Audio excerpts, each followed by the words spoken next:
commencer quelques minutes de retard. On a eu un petit bug technique et c'est quand même dommage de ne pas avoir le PowerPoint pour suivre. Je me présente, moi je m'appelle Sophie Mouton-Brice. Est-ce qu'il y a des personnes que je connais dans la salle que j'aurais formées par hasard? Parce qu'hier il y en avait pas mal. Je suis auteure et surtout formatrice. Mon créneau c'est la couleur et le bien-être. Et je travaille notamment sur les effets psycho-émotionnels des couleurs. Je travaille via les neurosciences. Ça sort pas de mon chapeau, c'est prouvé par les neurosciences. Je suis également l'auteur de 2 livres qui s'appellent La Déco-Box Couleur et Bien-être, qui a été édité chez Erol en 2017. Je pense qu'honnêtement, elle est épuisée. Plus récemment, en 2021, La Déco des émotions, qui était un livre qui rassemblait les effets psycho-émotionnels des couleurs, mais aussi des formes, des sons et des odeurs, puisque on peut parler de décoration globale, donc globale, holistique en réalité.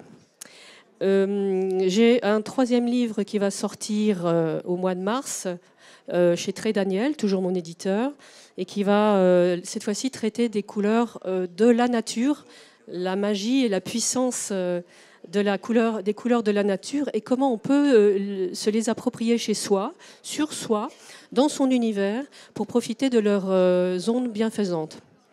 Voilà.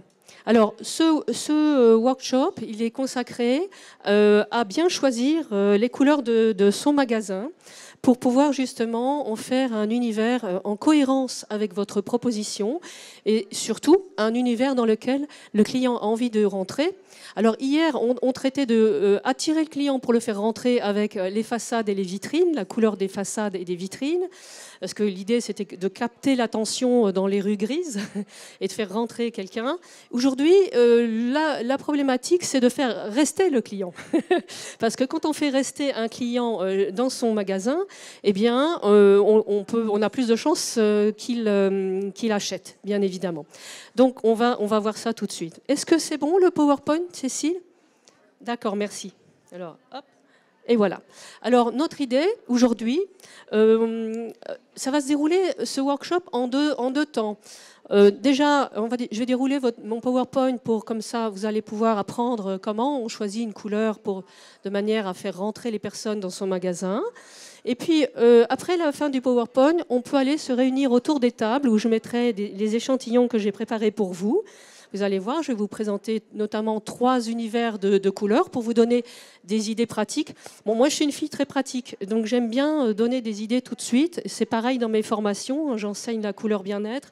J'ai vraiment à cœur que quand on sort de mes formations, on est tout de suite, on met la main à la pâte tout de suite. D'ailleurs, je m'y attelle avec des exercices et je contrôle, entre guillemets, je reste à disposition de mes stagiaires pour qu'elles mettent en place ce que je leur ai appris. Parce qu'une formation, c'est cher, ça coûte du temps, de l'argent, donc on ne fait pas ça comme ça non plus. Voilà.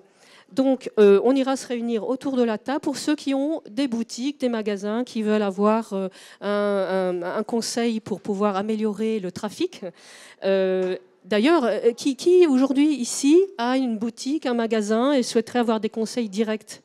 Est-ce que vous êtes concerné directement par le sujet, madame? Je vous ai vu. Et vous, peut-être? Non? Plus ou moins? Bon, on verra ça à la fin. Allez, c'est parti. Bon, ça, je me suis présentée tout à l'heure. Ceux qui veulent en savoir plus, n'hésitez pas à aller regarder. Je pense qu'avec mon nom, Sophie Mouton-Brice, on accède directement à mon site Chromodeco. Je pensais l'avoir mis, mais finalement, il a été retiré.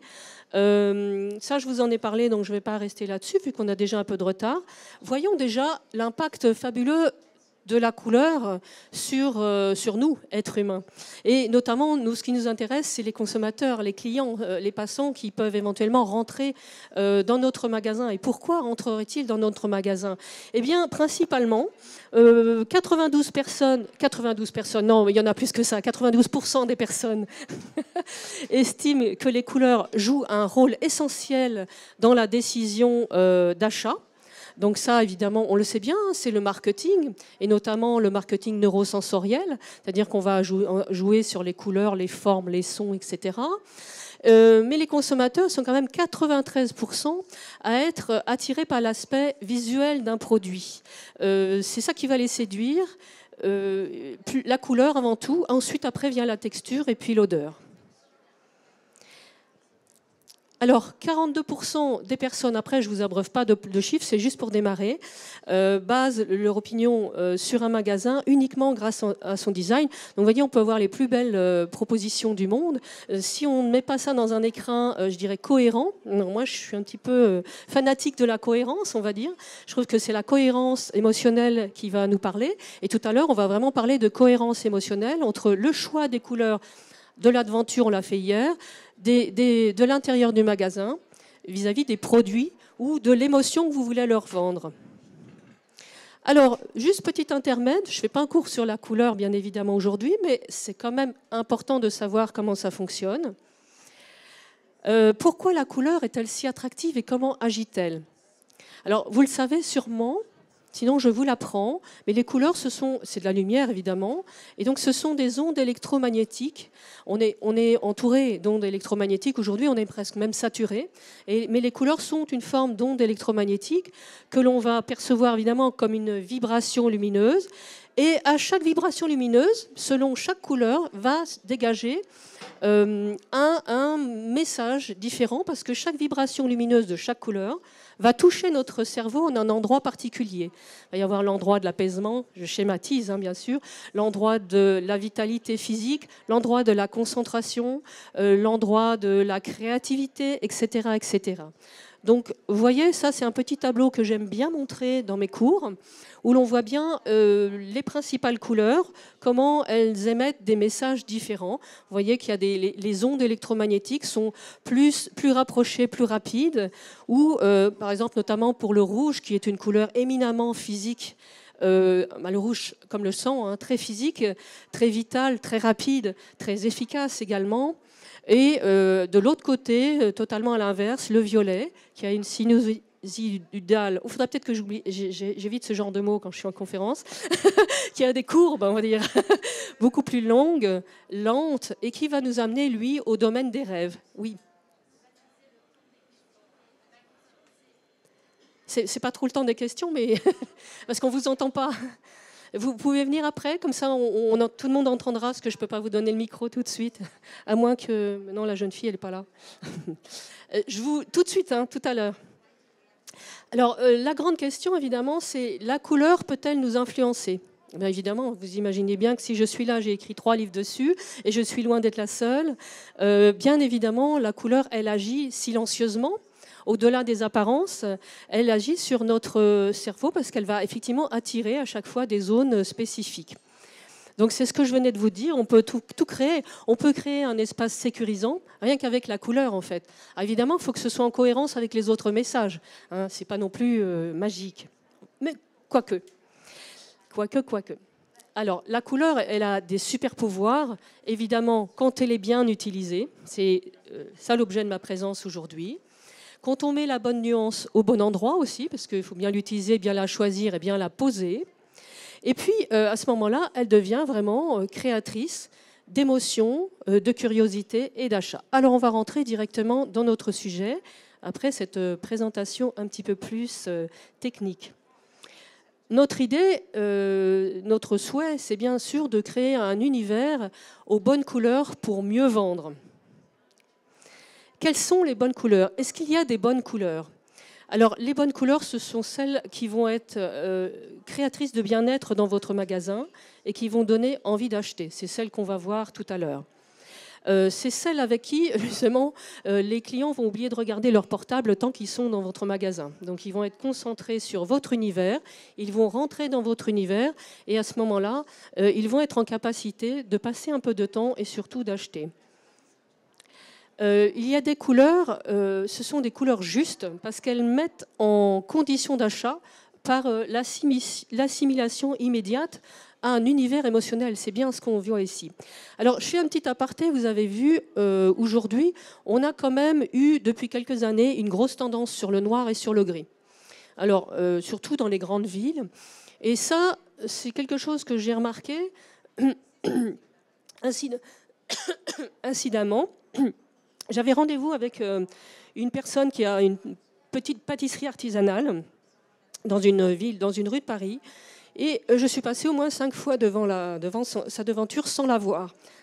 Elle a bien fait de m'appeler.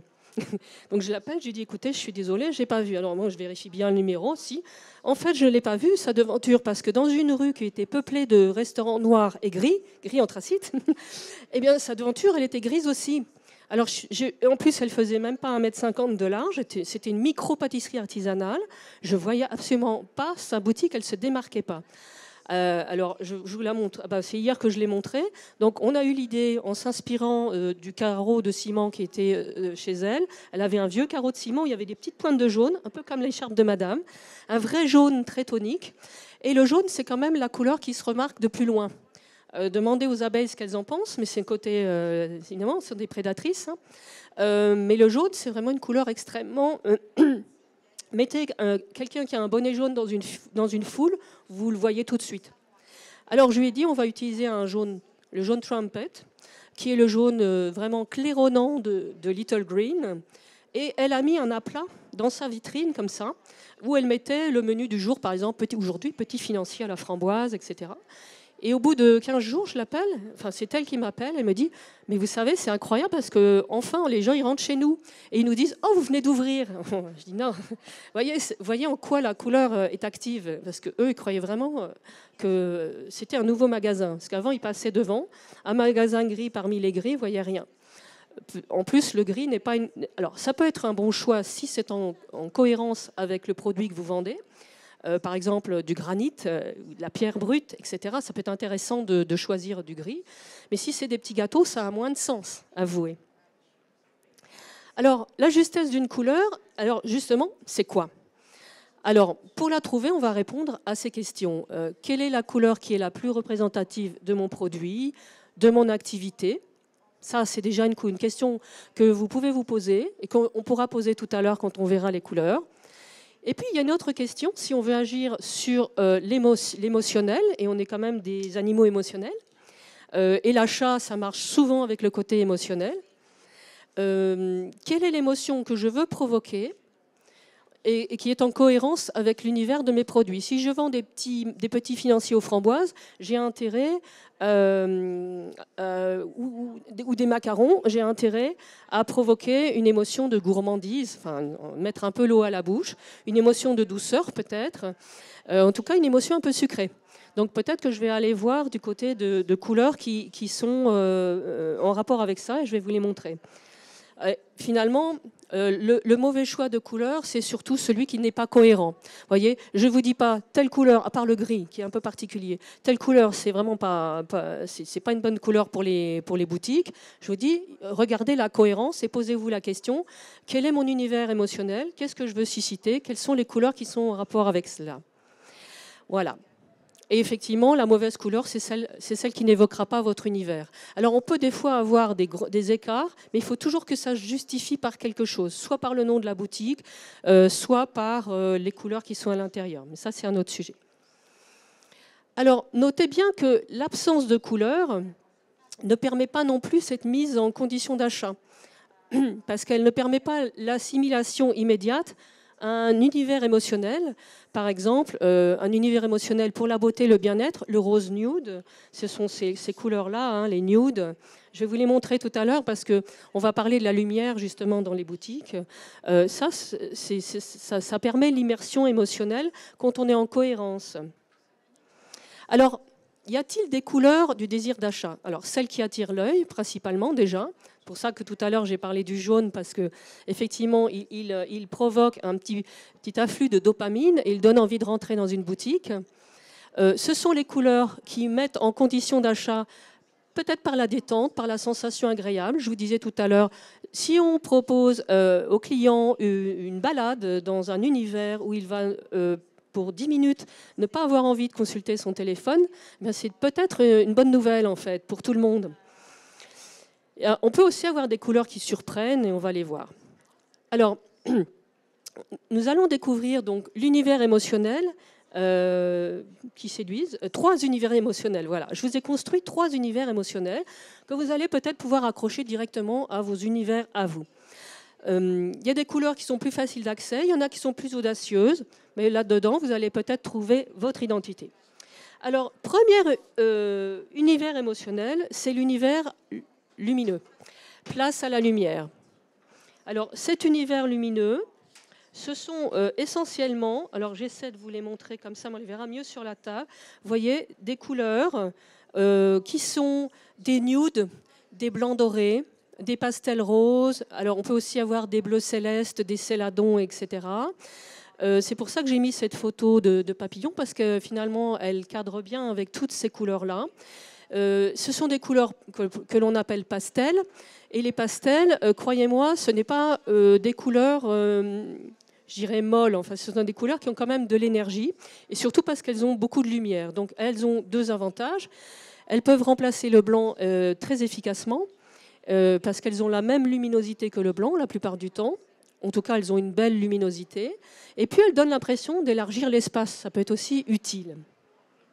Alors, toutes ces couleurs-là, elles favorisent donc une sorte de mise en univers un petit peu magique. Voilà. Il ne faut pas oublier que ces couleurs-là, elles ont l'air comme ça pâles, mais elles réagissent très bien à la lumière et elles permettent justement de créer une sorte de petit cocon. C'est pour ça que j'aime bien parler de l'univers organique, des tons nude et compagnie. Les nudes, vous savez, les tons peau idéale, les bébés crèmes. Alors moi je dis souvent que ce sont les bébés crèmes des murs. Effectivement, on en a des nudes un peu rosés, des nudes un peu plus pâles, des nudes un peu dorés. Ce sont en général des beiges rosés très très pâles ou des beiges dorés rosés très très pâles. Vous en avez plusieurs nuances, hein, on les regardera tout à l'heure. Il y en a même qui sont un petit peu irisés. Alors pour mes choix de couleurs, j'ai fait appel à 3 marques. J'ai fait appel à Benjamin Moore. Benjamin Moore, qui a justement ces jolis tons de nude. J'ai fait appel à Mercadier aussi. Alors Mercadier, par exemple, là, il vous propose une sorte de nude un peu pailleté. Bon, ça peut être intéressant pour refléter la lumière. On regardera de près. Et j'ai fait appel aussi à la marque Mario Sorrenti. Et vous voyez, ils ont tous des... Alors, on en trouve énormément des nuances de nude. Il faut trouver celle qui vous convient. Mais ils sont assez intéressants parce qu'ils remplacent le blanc dans la mesure où le blanc peut avoir certains défauts. Contrairement à ce qu'on croit, ce n'est pas forcément la couleur idéale. Ça dépend encore de l'univers que vous représentez. Si vous représentez un univers très pur, je dirais minimaliste et presque, j'allais dire, quelque chose qui se rapproche un peu de la neige, du froid, quelque chose. En tout cas, vous voulez vraiment être minimaliste. Le blanc, oui, pourra aller. Et le blanc pourra mettre en valeur aussi certaines couleurs qui sont, par exemple, si vous avez des produits fluo. Les produits fluo, ils sont très vitalisés avec le blanc. Mais en règle générale, le blanc peut aussi apporter à certaines personnes, et en majorité, une sensation de vide. Et puis sur le blanc, tout flotte. Vous voyez, sur les murs blancs, tout flotte. Alors que sur une teinte, c'est plus fixé. Donc c'est plus, comme c'est plus fixé, c'est plus rassurant. Et un nude va permettre une meilleure mise en valeur des produits présentés, un peu comme un écrin organique en fait. Hein. Voilà. Alors évidemment, je n'ai pas résisté à l'idée de faire mon jeu de mots, un mur zéro défaut, c'est une sorte de bébé crème des murs. Mais effectivement, c'est une bonne alternative. Et pas mal de personnes que j'ai formées sont passées au nude, notamment dans leurs espaces commerciaux, et m'ont dit qu'effectivement, les gens constatent tout de suite en rentrant qu'il y a une différence de lumière. Et cette différence de lumière, elle est beaucoup plus confortable, en fait. Donc, elle aide souvent la personne à rester un petit peu plus. Alors ça, c'était mon univers lumière, et maintenant je vous propose un univers nature. Là, évidemment, on est en prise directe avec les grandes tendances actuelles et qui vont certainement encore se développer. Et c'est pour cela d'ailleurs que j'ai écrit le livre qui va sortir au mois de mars sur le pouvoir extraordinaire des couleurs de la nature. Les couleurs vivantes, comme je les appelle. Alors, ces couleurs de la nature, ça peut être aussi bien des couleurs très terriennes. Je vais poser ça là, excusez-moi. Là. Alors, on a toute la gamme des couleurs terriennes. Hein, vous voyez, je vais vous en prendre 3 par exemple. Des couleurs de terre qui vont de terracotta, ocre rouge, les couleurs de sable aussi, sable chaud, etc. Alors, toutes ces couleurs de la nature, elles sont assez fantastiques. Évidemment, on a toutes les couleurs océaniques et tous les verts qui vont avec. Déjà, toutes ces couleurs de terriennes que je vous ai montrées, elles sont intéressantes parce qu'elles sont un rapport avec la stabilité. Les couleurs de terre, c'est quoi? C'est notre sol, hein, c'est nos racines, c'est l'ancrage. Moi, c'est ce que je décris dans mes livres, c'est l'ancrage. Je vais vous les montrer aussi là, en version Benjamin Moore. Vous voyez, ce sont vraiment de très très jolies couleurs, pleines de chaleur, qui nous ramènent à nos origines et à nos racines dont nous avons éminemment besoin. Et ne pas croire que ce soit des couleurs un peu ternes ou étouffantes. Vous voyez bien qu'elles sont très très lumineuses et qu'on peut très bien, comme dans la nature, les combiner ensemble. Elles sont vraiment intéressantes parce qu'elles transforment un petit peu la vision de la boutique. Je sais qu'à côté de chez moi, ils ont fait ça justement. Ils ont des murs qui sont... Regardez ça, c'est 3 couleurs Benjamin Moore justement, qui sont vraiment, qui peuvent très bien aller ensemble et créer un univers très cocon, très stabilisant et très rassurant du coup. Et dans un univers rassurant, on a envie vraiment de rester. Hein. Alors, deuxième catégorie, vous avez bien évidemment les bleus de l'océan. Ce sont des bleus qui sont assez propices à l'évasion. Je vais essayer de prendre 2 marques différentes. On a un bleu pan et on a un bleu... ça, c'est Marius Oranti. Pardon, c'est Mercadier. Et vous voyez, tous ces bleus-là... il favorise la déconnexion du mental, en fait. Le bleu étant vraiment une couleur anti-stress par excellence, elle a comme intérêt de réduire un petit peu nos ondes cérébrales, enfin, de les placer en état de non-stress. Évidemment, c'est pas magique, hein, il faut aussi avoir une cohérence par rapport aux formes, au volume, aux odeurs, au bruit aussi environnant. Mais ce sont des couleurs qui vont permettre de débrancher, en fait. De débrancher, de rentrer justement dans un autre univers. Alors, on va les voir après. Je ne vous ai pas parlé des verts, mais on n'a pas trop le temps. Mais je vous le dis quand même, tous les verts forêts, les verts... Voilà, j'ai 3 verts là, assez magnifiques. Regardez ça. Alors, je vais les mettre devant, ce sera plus simple. Alors, les verts aussi sont très intéressants pour créer un univers justement. Évidemment... le monde végétal, lui, il va contribuer à quelque chose de très... c'est comparatif un petit peu avec le thon terrien. Les thons terriens, nous parlions d'ancrage et de stabilité, mais dans les verts, nous allons parler d'équilibre. Alors, c'est intéressant aussi, cette notion d'équilibre.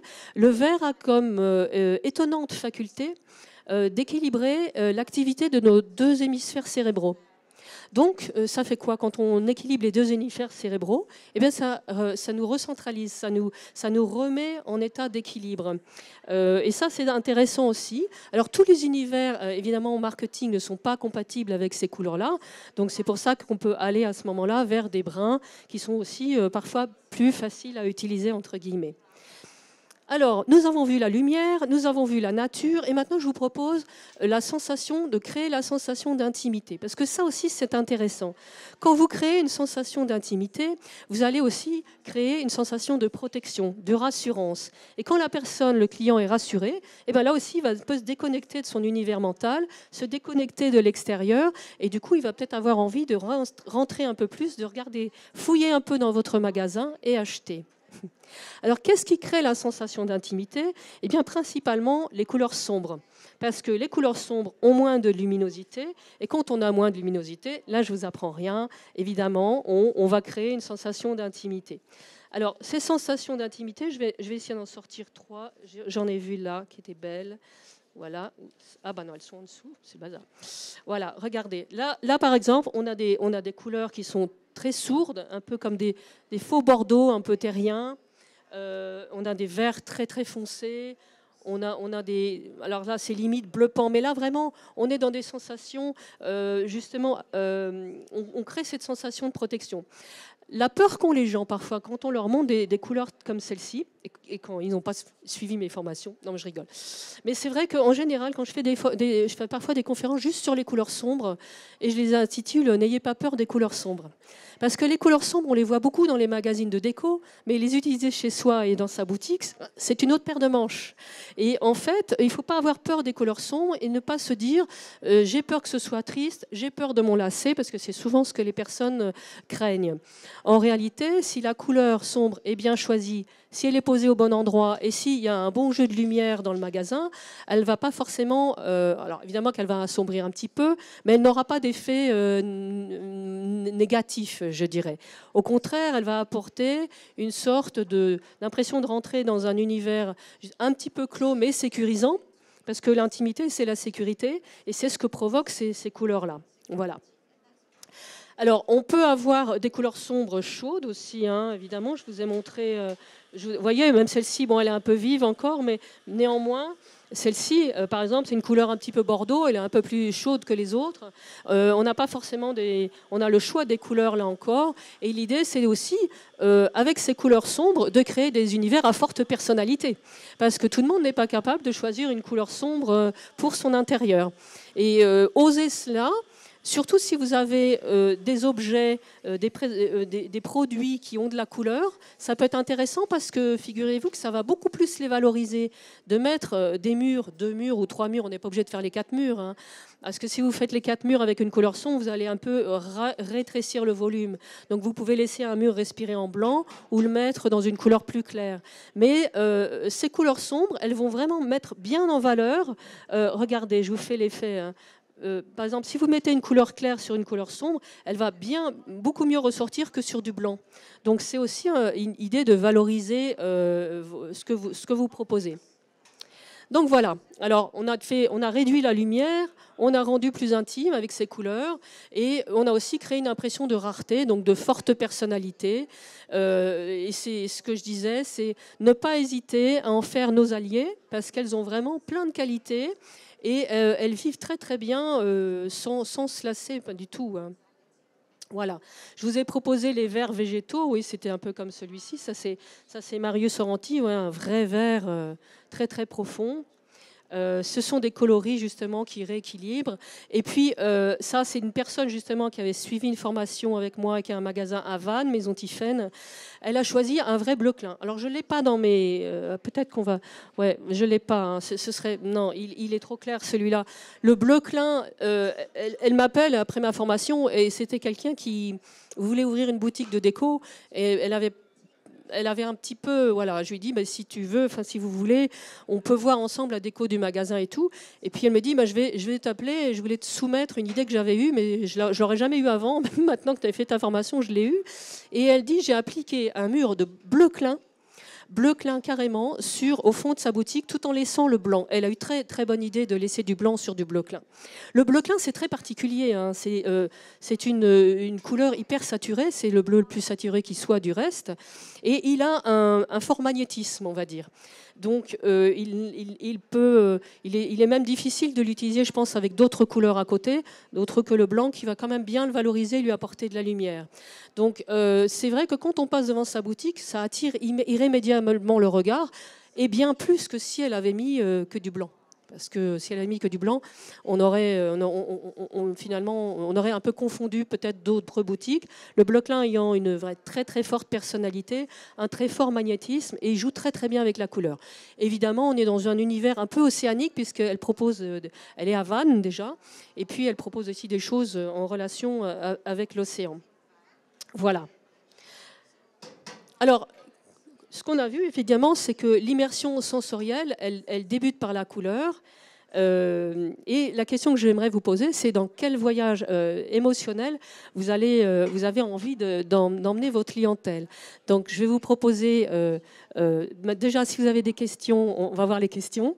Et puis, après, on ira autour de la table, s'installer là-bas, si vous voulez me poser, si vous avez envie de regarder ces couleurs de plus près et qu'on voit avec vous ce qu'on peut faire, par exemple, en quelques minutes. Hein, évidemment, c'est un conseil rapide, flash. Et puis sinon, si vous voulez en savoir plus, j'ai fait plusieurs films sur Maison et Objets Academy. J'ai fait Hospitality, les hôtels, j'ai fait le retail et j'ai fait... j'en ai fait 3 ou 4 en fait. Voilà. Alors, quelles sont les questions? Est-ce que vous avez... Madame, elle a une question depuis tout à l'heure, s'il vous plaît.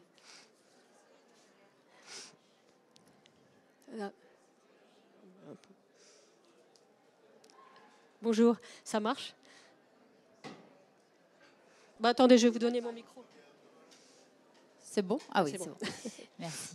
Bonjour, j'avais 2 questions par rapport à la slide du début Oui.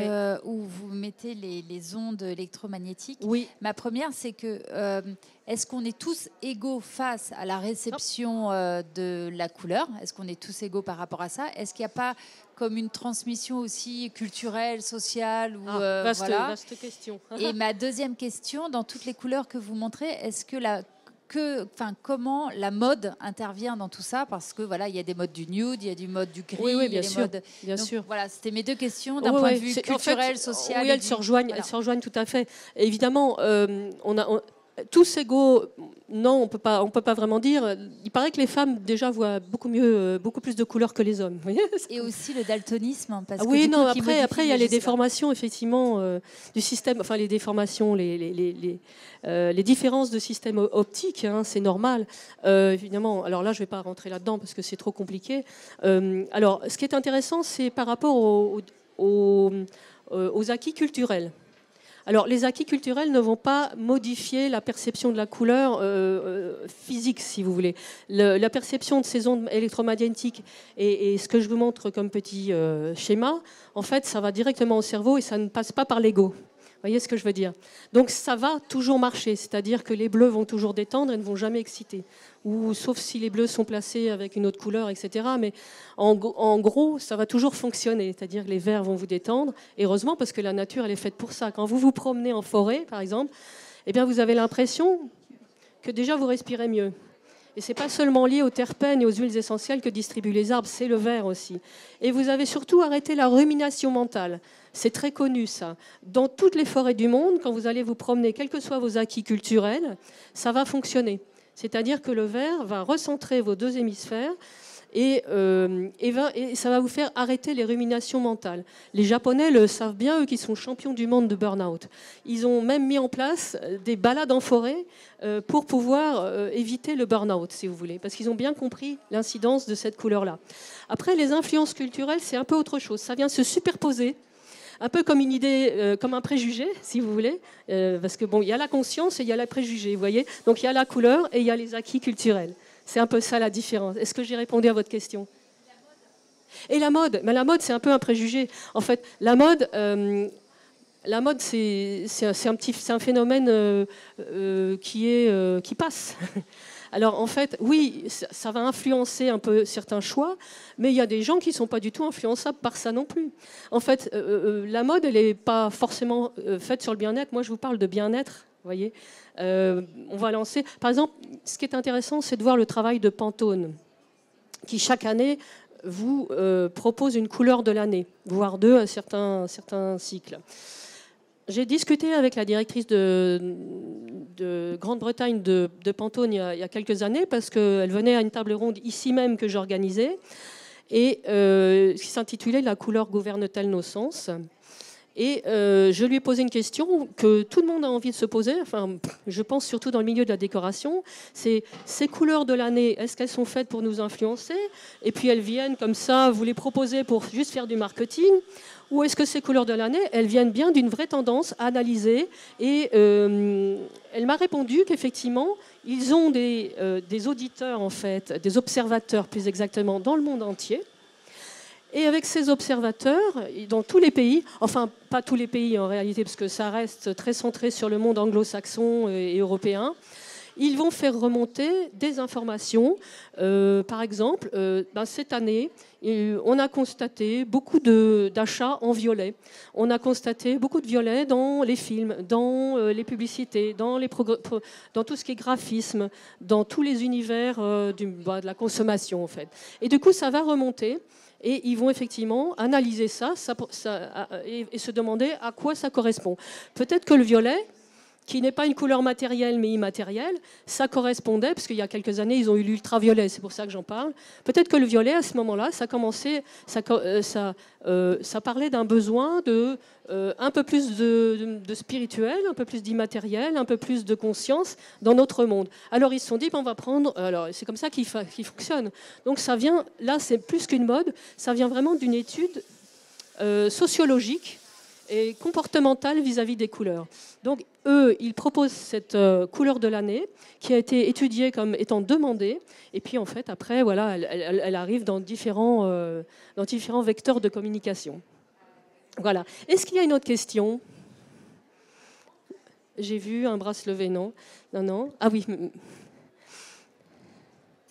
En anglais, je pense. Can I ask in English? Yeah, of course. Yeah. First of all, thank you for your presentation. It was really insightful. Could you speak just... Yeah, like this? Oui. My question was, I'm from the Nordic countries, so we are known for dressing in black, gray, white, everything. Color is not our second word. So my question is, how can we ingest it? How can we put it in our daily basis? What would be the colors maybe to use to get that pop of color? Est-ce que vous voulez traduire? Moi, j'ai compris que... vous me dites si j'ai bien compris. Donc, madame, elle est d'un pays nordique. Where are you from?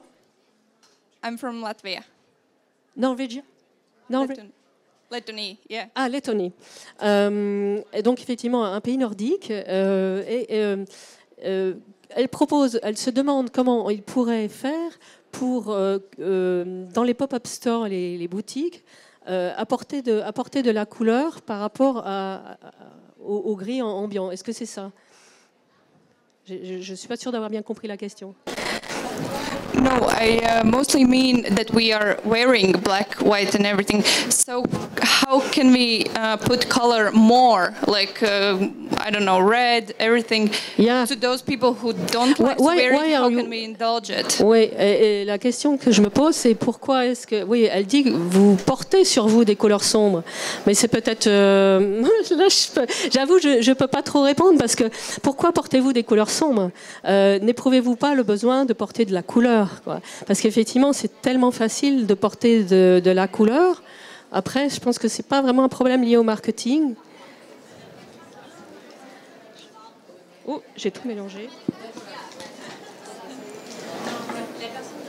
Est-ce qu'on peut venez au bout de la table si vous voulez. On va peut-être commencer un atelier. Est-ce qu'il y a des personnes qui seraient intéressées par le choix des couleurs et voir madame? Donc je vous propose de me rejoindre autour de la table.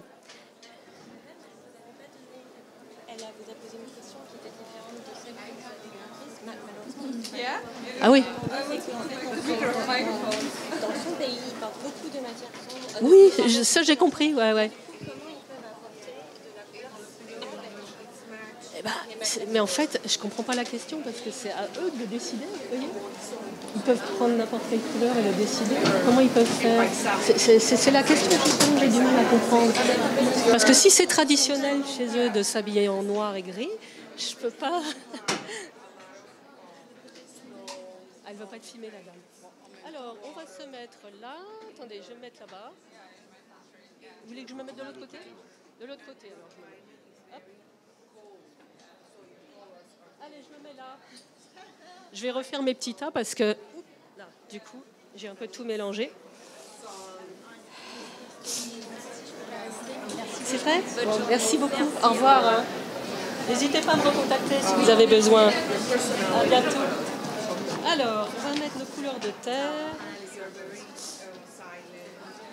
Voilà. On va mettre nos couleurs végétales, celles qui vont, regardez comme elles sont magnifiques toutes celles-ci. Ça, c'est les couleurs de l'équilibre. Ça, c'est nos couleurs anti-stress. Bon, celle-ci, elle est un peu à la jonction des deux. Vous voyez. Je vais mélanger un petit peu tout. Tiens, on va le mettre là. Et puis, qu'est-ce que j'ai fait de mes nudes? Ils sont là-bas? Ah, merci, c'est gentil. Bon, celui-ci, il était un peu plus pour hier, mais je l'ai mis quand même. Regardez. Voilà. Alors, j'ai beaucoup choisi de tons naturels et terriens parce que ce sont ceux qui traduisent actuellement une vraie tendance. Et voilà. Merci beaucoup, c'est très gentil. Voilà. Alors, qui a une problématique dans sa boutique? Alors ça, on va le mettre de côté, je ne m'en sers pas. Et celui-ci, on va le rajouter là. Madame. Oui, oui. Je vais essayer en français, mais ça, c'est notre couleur officielle. Ouh, il y a eu un bruit. C'est à peu près comme ça. Voilà. Donc, vous avez ça dans votre boutique? Vous avez quoi? Vous avez cette couleur dans votre boutique? Oui. D'accord. Qu'est-ce que vous commercialisez? Et des produits artisanaux, faits de main, de tissage naturel. Mais nous sommes... De tissage, exactement. C'est par exemple comme ça. Voilà. Mais nous sommes en train de changer les Voilà. couleurs pour beaucoup de couleurs. Voilà, Alors, madame veut changer de couleur parce qu'elle commercialise des produits de textiles artisanaux, Exactement. c'est ça. Exactement. Et pour l'instant, elle est dans un vert très foncé comme ça. Voilà. Exactement. Et ça, c'est le produit, Oui, d'accord. Pardon. mais on en change pour les couleurs très fortes. Très bien. Alors, Donc, elle c'est passe de couleurs comme celle-ci dans ses produits, tissage naturel. toujours du tissage naturel, à des couleurs au ton comme ça de terre un petit peu. Beaucoup de couleurs comme ça et comme ça. D'accord. Merci. Et votre problématique, c'est quoi en fait? Nous avons une question. Est-ce Voilà. qu'on doit keep cette couleur? Est-ce que On peut. Voilà. Est-ce que en commercialisant des produits qui sont plus de couleurs de terre ou des couleurs très fortes, vous avez des couleurs comme ça? Vous avez du rouge, du bleu, etc. Oh, peut-être. C'est plus naturel, donc il n'y a pas de rouge peut-être. Voilà. Mais on peut et on doit penser de changer les couleurs ou non? Alors, Pas nécessaire. c'est vrai que à distance c'est un peu difficile parce qu'il faudrait que je le voie le volume, il faudrait que je vois. Évidemment, on parle de choix de couleurs émotionnelles, mais on choisit évidemment en fonction du volume de la pièce, en fonction de la luminosité, où sont les lumières, etc. Pour l'instant, vous aviez choisi ce vert pourquoi, madame? C'est important de connaître la démarche. Parce que c'est un projet de récupérer la tradition artisanale. D'accord. Alors, cette couleur, Oui. c'est comme de la nature et de Oui, tout à fait. embrasser. Alors ça, évidemment, avec ces verres-là, quand on a quelque chose, des traditions artisanales, etc., madame, elle voulait rechercher un sens à la couleur de sa vitrine et elle a pris des verres les plus naturels. Évidemment, c'est une très très bonne idée, mais on peut aussi aller vers les couleurs terriennes. Hein. Là, vous me montriez toutes ces couleurs-là, voyez. Là, on a un bon panel d'un choix entre Benjamin Moore, Mercadier et puis Marius Sorrenti. Et regardez ces magnifiques rouilles. Ils sont très vivants. Ils sont beaucoup plus vivants que ce vert. Alors la différence entre ces couleurs, si vous voulez changer de couleur, c'est ces couleurs-là. Alors ça, c'est pas vraiment un vert. C'est celui-ci. Non, c'est pas celui-ci. Non, c'était un autre. C'est comme ça. Ah, c'était celui-là. Oui, oui, il me semblait bien. Et celui-ci, vous voyez, il est intéressant. Alors, il est très sombre. On parlait de la sensation d'intimité, de cocon végétal un petit peu. Là, on est là-dedans. Hein. Alors, par contre, évidemment, on n'a pas beaucoup de lumière avec ça. Et surtout, il est un petit peu froid. Peut-être que on peut, avec les couleurs, essayer d'aller vers un petit peu plus de chaleur pour, j'irais, représenter l'aspect chaleureux du textile. C'est ma proposition. Évidemment, là, c'est un conseil flash. Hein. Il faudrait passer plus de temps. Faudrait voir votre boutique, même en visio. Bon, ça, c'est. Mais la première impression que j'ai, je me dis, oui, ça, c'est très effectivement, voilà, typiquement. Vous pouvez montrer là, au monsieur qui filme. Vous voyez, ça, c'est typiquement le genre de choses. Là aussi, on est dans l'artisanal au sens où on est dans l'authenticité, dans les racines, dans l'ancrage. Et là, roots, exactly. Donc, et là, on a vraiment, avec ces couleurs-là, eu un très, très grand panel d'associations. Parce que toutes ces couleurs-là, elles vont mixer ensemble de manière très naturelle. Évidemment, dans la nature, on va les retrouver. Et dans la nature, on ne se demande pas... en fait, j'écris dans mon dernier livre, on ne se dit jamais, oh mon Dieu, la nature a mauvais goût, qu'est-ce que c'est moche. Non, bien évidemment, la nature est extraordinaire. En termes de mariage de couleurs, il n'y a absolument jamais d'erreur, tout est splendide. Donc moi, quand je forme quelqu'un, je fais toujours des exercices après sur des planches, des photos de nature, des photos que je prends beaucoup de photos, et je leur demande des exercices de prise de conscience des couleurs en fait. Hein. Parce que mes formations, elles consistent aussi à avoir un autre regard sur la couleur. Moi, je dis toujours, je voudrais qu'après mes formations, vous ayez retrouvé votre regard d'enfant sur la couleur, c'est-à-dire, il n'y a pas de prisme. Tout à l'heure, on parlait de l'ego aussi, des influences extérieures. Eh bien, moi, je réapprends à ce qu'on n'ait pas de prisme et qu'on réveille l'enfant intérieur pour regarder la couleur avec ce côté un petit peu magique qu'a la couleur et vivant. Moi, je parle vraiment des couleurs vivantes. Et là, justement, vous êtes dans les couleurs vivantes. Avec ce genre de couleurs, vous êtes dans quelque chose d'extraordinairement chaleureux, vivant. On a presque envie de toucher les murs. Parce que si vous le mettez en mat, vous voyez, là, c'est du mat, par exemple. Là, on a envie de le toucher, en fait. Et n'importe quelle création artisanale sera magnifique là-dessus. Vous voyez ? Qu'est-ce que vous en pensez ? Est-ce que vous allez changer ? Oui, merci beaucoup. Alors, je crois que ça, c'est naturel pour nous, cette couleur. C'est très naturel pour vous. Parce que aussi, toutes les couleurs quand même, mais aussi des fibres naturelles, par exemple, comme ça. Oui, voilà, vous voyez, typiquement. Et alors après, si vous avez aussi des créations, je ne sais pas, à base de turquoise ou de bleu, vous voyez, tout ça, ça va être absolument magnifique. Ça va faire comme un écrin. Super, merci Donc beaucoup. voilà, je vous en prie, laissez-moi votre carte. Où est-ce qu'on peut acheter votre livre? Alors, mon livre, vous le trouvez notamment sur Amazon. J'aime pas trop faire de la pub pour eux, mais Amazon. Ou alors tout ce qui est, voilà, si vous tapez la déco des émotions, vous le trouvez assez facilement. Et sinon, je peux vous donner ma carte et vous donner des points de vente. Voilà. Merci beaucoup. Je vous en prie, est-ce qu'il y a quelqu'un d'autre qui veut tester la boutique ? Non, c'est bon ? Écoutez, merci d'avoir été là. C'est un grand plaisir de vous avoir eu. J'espère que ça vous a intéressé. N'hésitez pas à me consulter sur chromo-deco.com. Et puis, je vous souhaite une très belle journée à tous. À bientôt. Enjoy. Au revoir.